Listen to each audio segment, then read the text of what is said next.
offshore wind, solar. Dominion Energy is a leader in the clean energy transition. We're dedicated to providing reliable, affordable, safe, and clean energy as we support and invest in our communities. Dominion Energy is building a clean energy future. Actions speak louder. Welcome to Actions Speak Louder, highlighting Dominion Energy's clean energy projects and community support. I'm Peggy Fox, Dominion Energy Media and Community Relations Manager. Do you love to read? How important is reading in your life? What if you couldn't read very well or read at all? Would your life be different? I want you to think seriously about reading today, because children who don't learn to read well face many, many challenges, as you can imagine. My guest here today is trying to make sure that doesn't happen. Please welcome Lisa Jacobs. She is the Executive Director of Alexandria Tutoring Consortium. Hello, happy to be here, Peggy. Yeah, thanks for being here. So, tell us a little bit about what Alexandria Tutoring Consortium does. We work with the Alexandria City Public Schools to identify children who are struggling to read, not the very lowest performers, but kids who are just sort of muddling along but really not getting it. And we bring volunteers in, we give them lots of support, and they work with the kids one-on-one to firm up their skills while they're still really young. So when you talk about kids falling through the cracks, how do you identify them? The teachers give standardized tests in the fall, and they identify the children. And they're kids who have specific reading deficits that can be, with one-on-one intervention, you can go right in and help and fix it. That's fantastic. Yeah. Wow. But there's some kids that will receive federal help. Right. The very lowest performers usually get, and we live in a very, very rich area we do have lots of resources, so the very lowest performers get professional intervention from teachers with master's degrees, et cetera. But the kids who don't fail the test, or maybe fail it by a little bit, sometimes are the ones that fall through the cracks. And if you think about a classroom, the teachers almost never have time to sit and work one-on-one with the child, and sometimes that's really all the difference that can be made.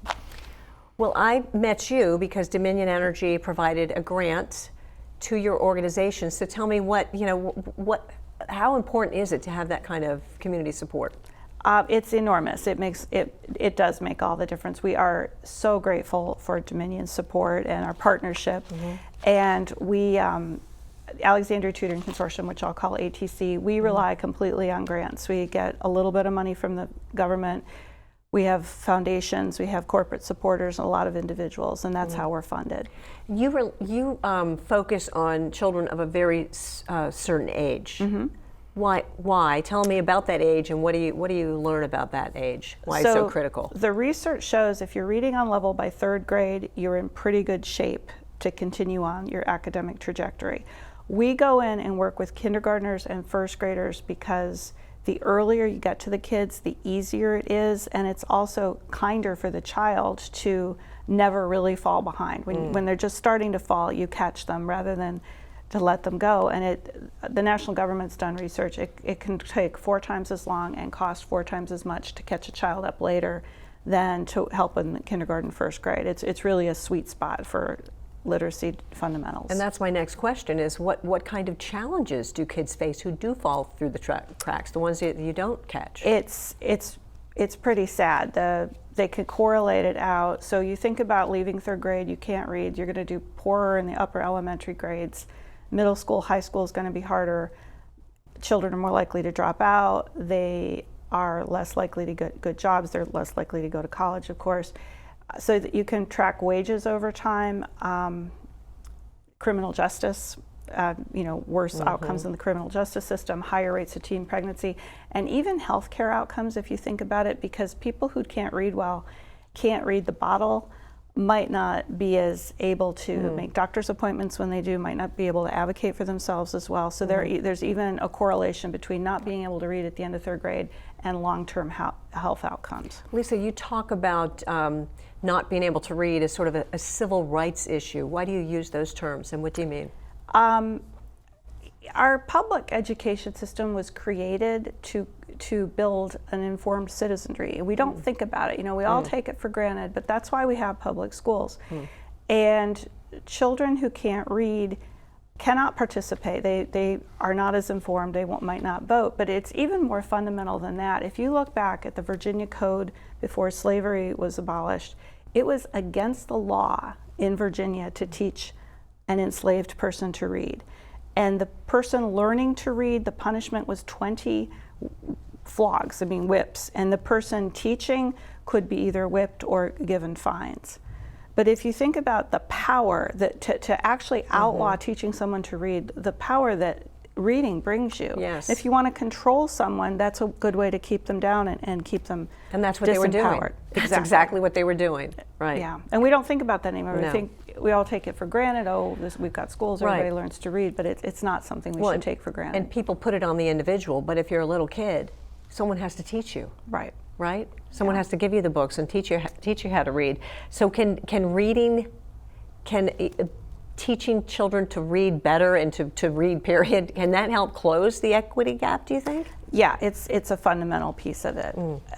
If we can if we had all kids reading by 3rd grade, they'd all have a chance at that next level. And without creating that equality in the early grades, you're never going to close the equity gap. We hear so much about STEM. STEM education, we got to get, create the next engineers and all this. I don't hear as much about making sure kids learn to read. It doesn't seem to be as popular, and why not? I do think because it's always been around, and I think the recent technological shifts have highlighted the need for STEM, but I think maybe we've forgotten that those basic building blocks have to be in place. And it's literacy and it's early math too. And even if you don't go into STEM, you've got to have those other 2 pieces. But you've got to have everything. Right, and to be good at STEM, you got to know how to read. Right. Right? For sure. So how do we fix the problem? I think maybe taking a step back and thinking of children's basic needs, and I think the pandemic has highlighted a lot of this, things we took for granted, but kids do need to have housing, and they need healthcare, and they need food, and they need to learn how to read, and they need that basic math. And the other piece we've seen with the pandemic is that social emotional piece. We can't just assume, oh, they're little kids, they'll be fine. No, they really do need that support. So I would say a broad, holistic view at how we can help our children. And literacy is definitely a piece of that. Kind of a broad safety net. Yeah. Yeah, and I don't think, when I hear the term safety net, again, I don't really hear about making sure kids know how to read and learn how to read. No, it doesn't get the attention. Back in the 90s, there was a big national literacy movement, but I don't think we've had a Reading is movement like fundamental. that. I remember Riff, commercials about that, but In you a don't long hear a time. lot. So I'm glad to be highlighting. Hopefully this can be the start of a trend, That'd be great. to make it important again in everybody's lives and make people realize that this is something we really need to support better. Absolutely. So you tell me about how many volunteers you have and how does that work? We have community volunteers, about 210 this year. They register with me. They make sure they get a security clearance through the school division. So we're making sure background check and all, and we train them, and they make a commitment from October through May in person in the schools. And then we've got another 90 tutors or so right now tutoring through the summer on Zoom. And it's going great. And before the pandemic, did you do Zoom tutoring at all? No, this was a creation of the summer of 2020. Right, and I see a beautiful little picture here. That's one of your volunteers. Yes, this is in person. In the classroom after pandemic, because I see the mask. Right, for sure. Is there, do kids learn better in person, or can they learn as well on Zoom? They learn better in person. That these are 6-year-old, 5 and 6-year-olds, and one of the things they learned, you don't remember learning, but you learned blends, and BL is a blend, and to try to do that about half of our kids are learning English. To do that, and then we even had trouble in person with the masks, and I know people lifted their masks a little bit to illustrate different ways to sound, but it's I didn't think of that. Sure, because a lot of the learning is watching how the mouth moves, right, and really hearing the difference as you're sounding things out. It's possible over Zoom, but it's better in person. So obviously teaching a child to read is not just reading a book. I've read my children plenty of books, right, but there's a lot more to it than that, right? What kinds of things can you tell us? some children do just, so learning to speak is a natural process. Learning to read is something you really need to learn. It's not natural. Some kids just pick it up. And a lot of people, if they can't remember learning to read, it was probably pretty easy. But there are concrete building blocks.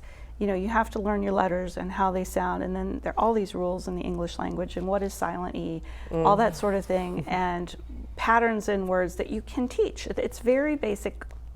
Almost every child can learn it, but it really does need to be taught. So just reading a book doesn't give the kids that practice that they need. Well, you're obviously an expert, and the organization is 25 years old. Yes. You're celebrating your 20. Did you help start it? No, I've only been involved for about 5 years. Okay. It was started by a judge in Alexandria who saw teenagers coming before him in trouble, and he realized one of the problems was they couldn't read. And they, from that, third grade on, they were on that trajectory. So he worked with his minister and the superintendent at the time to create the Tutoring Consortium. Well, you brought us a video that really shows the specific ways tutors teach children how to read, and I found it really fascinating. It is, it's about 4 minutes, but it's really interesting. So I want you to watch the tutor and how the tutor gets the attention of the child over Zoom even, and pay attention to the questions the tutor is asking. Let's look at these words that are going to be in this book, okay, Allie? They're going to be in this story. You ready? So, Allie, have you ever seen this word before? Do you know what this one is? Catch. Catch. Good. We're going to see that word. And what about this one? What about this word, Allie?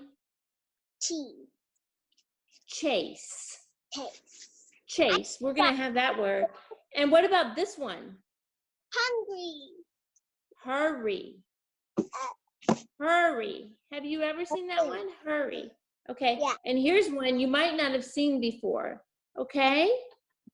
This one is stood. Stood. Okay. Yeah. Okay. So we're going to see those words in this story, so we'll have to look for them. So, Allie, let's look at the front of the book. So the name of the book is called Hunting Squirrels, okay? And what do you see on the cover of the book? You see dogs? Yeah. Yeah. So what do you think it's going to be about? Disney and Jack and Bella. That's what it's going to be about, those dogs. Are you already looking at the first page? Yeah.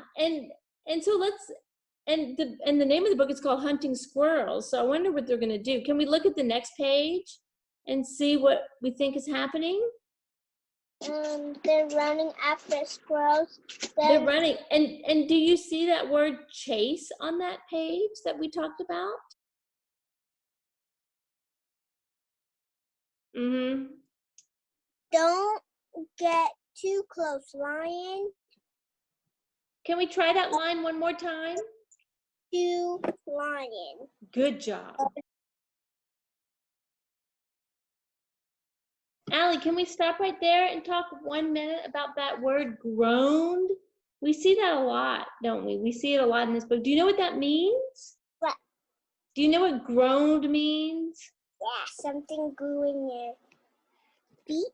Well, it means something a little bit different. It means like when something hurts you and you go, ow, oh, something like that. Groaning. And do you think he's still groaning because his paw hurts?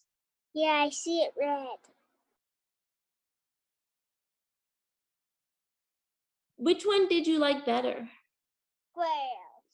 The thorn or the hunting squirrels? Hunting squirrels. You did. Did you notice that there was something alike about both the stories? What did you notice? They said catching. They did say catch, and both the stories had somebody that needed help.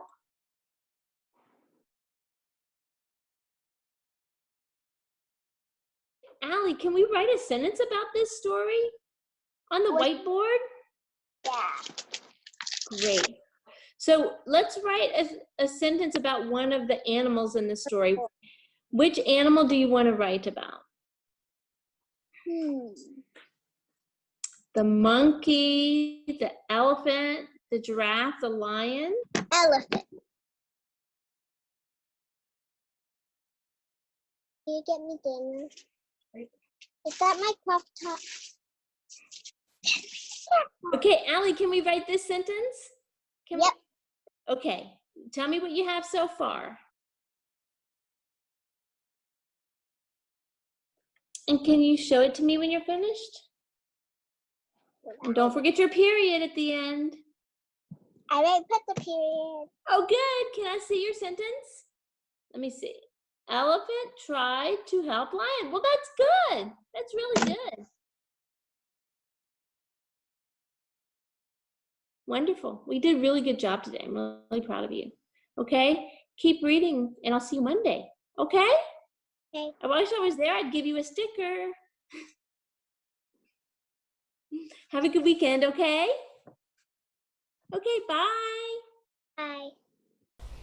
So I think that video is really interesting in terms of showing exactly how it works. Like, go over the process first, and you know, you show a word. Well, get the there's kids. the University of Virginia 20-something years ago thought, how can we come up with a system for taking community volunteers and actually teaching reading, making a big impact? And they created a lesson plan called Book Buddies. And so the tutor in the video was using the components of the lesson plan. They start out with the book the child already knows to build up confidence and, you know, be very proud, and then start working on different word families and word study, and then a little bit of writing to implement that, because that's how you learn how to spell, and then pulling it all together with a new book. And you could see in the video she struggled with some words, and the tutor very kindly redirected her.